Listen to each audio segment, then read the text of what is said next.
Hello. I wrote a story about a mom and pop shop that's still around today in Duquesne, the city of Duquesne.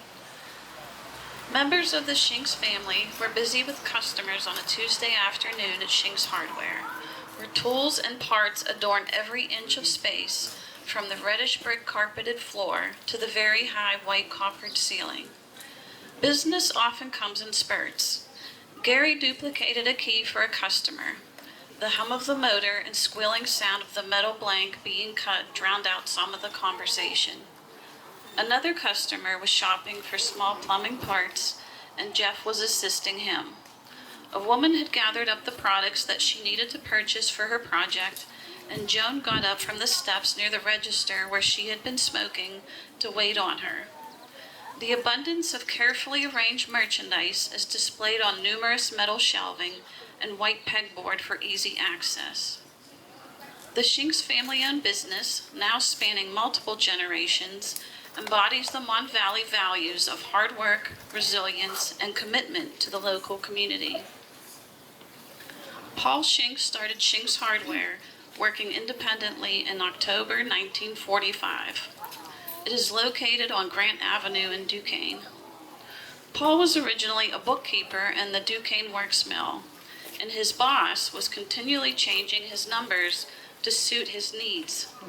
That didn't sit right with him, so he decided to start a hardware store. The building that Shinks Hardware is in was formerly known as Duquesne Appliance.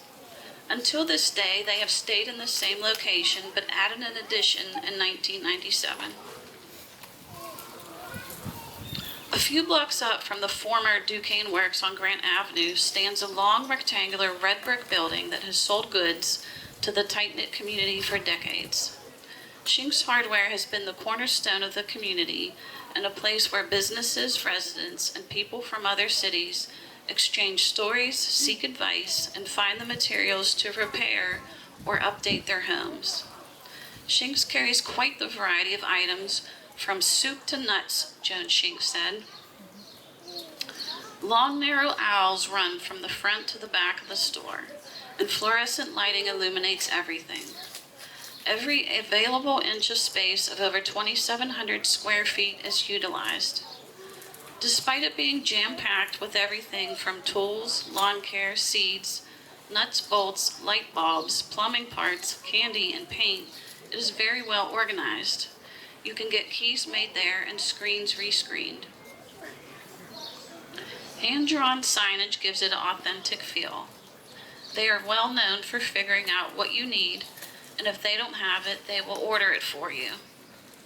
When you walk into the store, you're warmly greeted and they walk you directly to the product that you need, unlike the big box stores where you're left to wander for an hour trying to track down what you need. Paul Garrison Shink is 82 years old, known as Gary, and his wife Joan, 79, both reside in West Mifflin.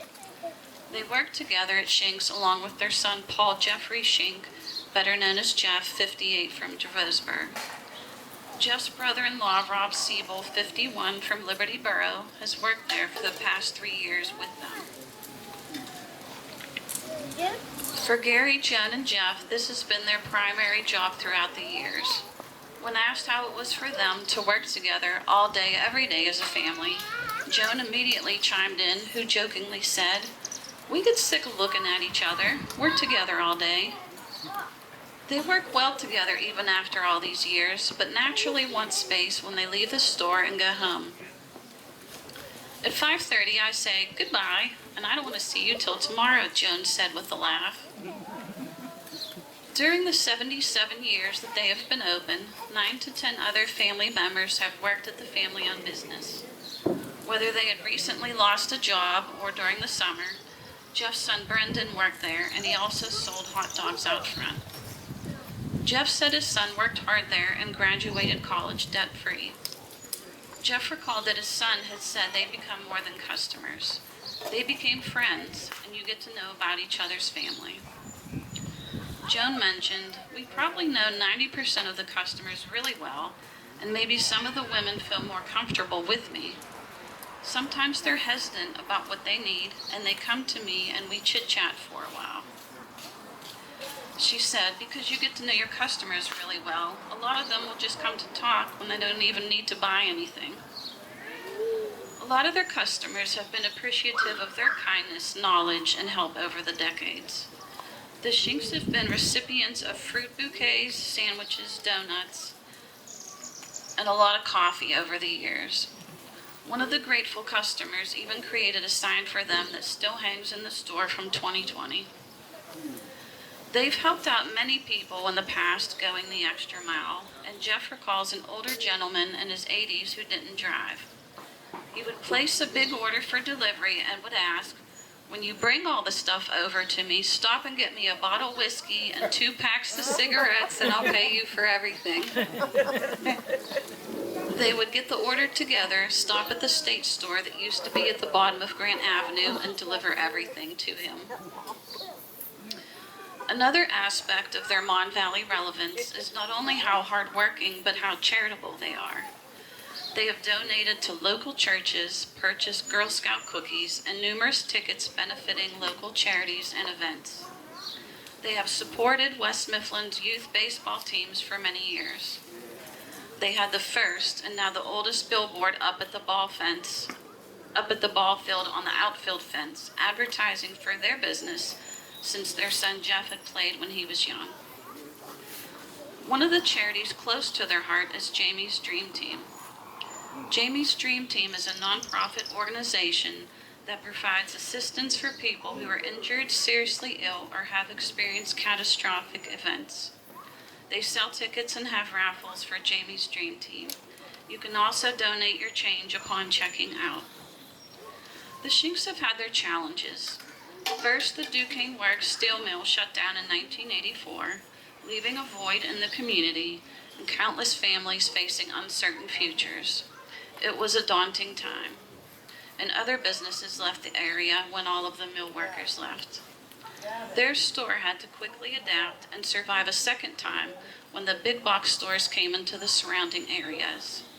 "If the customers didn't appreciate us, we wouldn't still be here," Gary said.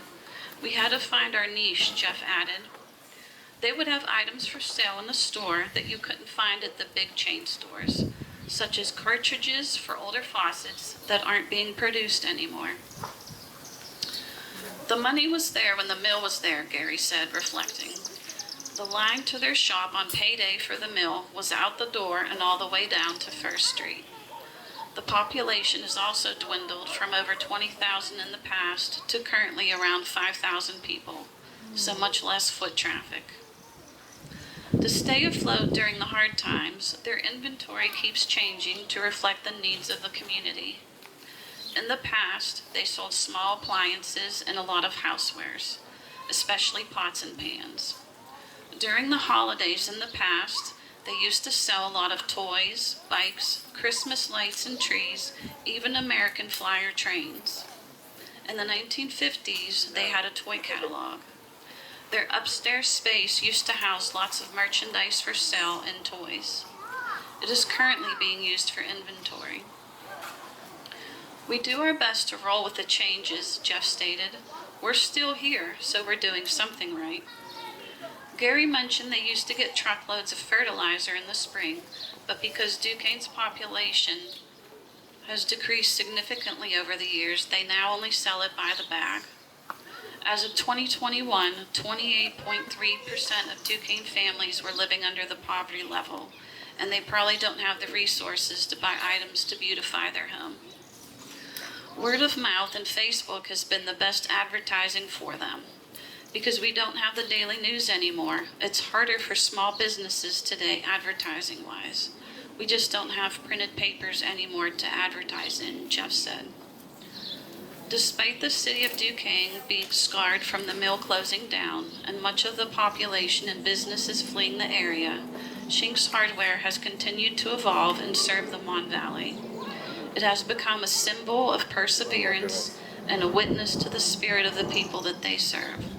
The shelves are full not just of tools and materials, but the hopes, dreams, and stories of a community that refuses to be defeated.